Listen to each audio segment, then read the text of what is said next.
I haven't poisoned myself with that asparagus, but as we'll say, time is yet to tell. Now, we've got this little insect in front of us over here, one of my favorite. This is called the hairy bee fly, and is a type of fly, so a real dipterid. So bees and mosquitoes, flies and mosquitoes, and just have a look at that.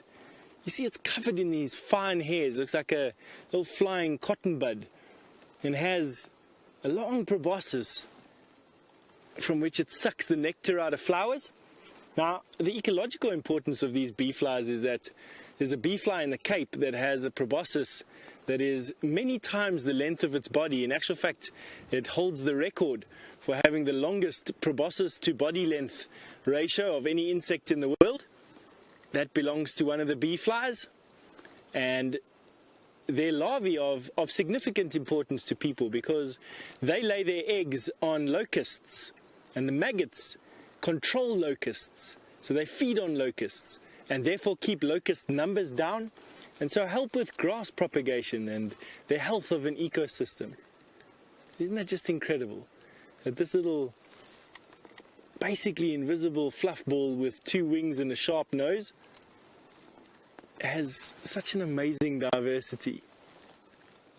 Now, they are active during the day, during the heat of the day actually, and so at night time they find them rest like this one has a little bit earlier on this evening, and will eventually then just spend the night probably here unless it gets disturbed. It gives us such a nice time to actually have a look at it and to study it in just even a little bit of detail that we have. So true fly, having just the 2 wings. What it would have underneath and slightly forward of those 2 wings are 2 vestigial wings, or the remnants of when it used to have 4 wings. Most of the insects have 4 wings, except for the dipterids. And just have a look at that fantastic creature.